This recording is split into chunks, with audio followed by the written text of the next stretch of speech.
என்னடா என்ன பண்ண போற இன்னைக்கு? குடல் தான் பண்ணலாம்னு இருக்கு. குடலா? குடல் பிரியாணி. குடல் திங்க நேத்து வச்சு தாளிச்சா இருக்கா? நான் உங்களுக்கு வச்சு முட்டையை வச்சுக்கிறேன். சரி சரி. ஏன் நீ பிரியாணி போடு. பிரியாணியா? ஆமா. குடல் பிரியாணியா? ஆமா. சரி போடுவோம். அப்ப அரிசியை இது பண்ணி விட்டு வேண்டியதான். அரிசியை ஊற போட்டுரு, உடைச்சு போடாம. இன்னைக்கு ஒரு குட்டி விழாக்கு இன்னைக்கு ஒரு போட்டி பிரியாணி தான் போட போகிறோம். கபூர் அடிக்கடி கிரேவி மாதிரி தான் சாப்பிட்ருக்கோம். பிரியாணி போடுங்க சாப்பிட்டு பார்ப்போம்னு சொல்லிட்டான். சரி நம்மளும் ட்ரை பண்ணி பார்ப்போமேண்டு பிரியாணியை போட்டு விட்டுற வேண்டியதான். மச்சான் நேற்று நைட்டே சூப்பராக பக்காவாக க்ளீன் பண்ணி மஞ்சத்தூள் உப்பெல்லாம் போட்டு வேக வச்சு எடுத்துட்டான். அதை கழுவி முடிக்கிறதுக்குள்ளே மச்சானுக்கு ஒரு பக்கம் போட்டி இறங்கிருச்சு.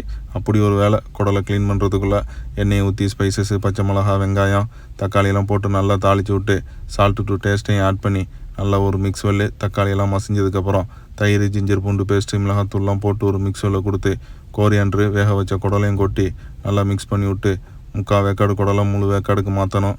சீரகத்தூள் பிரியாணி மசாலாவெல்லாம் போட்டு மிக்ஸ் பண்ணி விட்டு தேவையான அளவு தண்ணியை ஊற்றியாச்சு.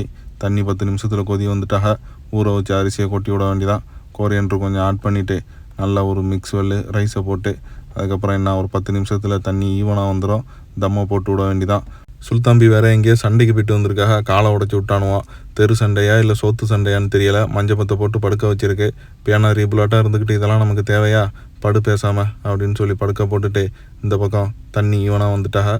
ஒரு கேப்சிகமை வெட்டி போட்டு விட்டாச்சு. அப்படியே ஒரு 10 நிமிஷம் சிம்மில் வச்சாக்கா சூப்பரான தம் பிரியாணி ரெடி. நமக்கு குடலில் இறங்காது. அதனால் நேற்று வச்ச தாளிச்சா இருக்குது, அவ்வளோ சூடு காட்டி எடுத்துக்கிட வேண்டியதான். பக்காவாக தம்மு உடச்சிட வேண்டியதான். பிரியாணி ரெடி ஆயிடுச்சு. வாசம் சூப்பராக இருக்குது. டேஸ்ட்டு எப்படி இருக்க போகுதுன்னு தான் தெரியலை. தாளிச்சாவை சுடு காட்டி எடுத்துக்கிட்டு 2 முட்டையை உடச்சி ஊற்றி ஒரு 3/4 வெங்காயத்தை வெட்டி அடித்து ஒரு ஆம்லேட்டை போட்டுக்கிறோம்.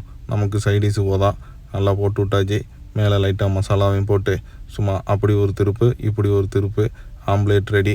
தூக்கி தட்டையில் வச்சுக்கிட்டு போய் சோத்தை வச்சு சும்மா இருக்குன்னு இருக்க வேண்டியதான். நல்லா வாசமாக இருக்குது சோறு. டேஸ்ட்டு தான் எப்படி இருக்க போகுதுங்கிறது தெரியலை.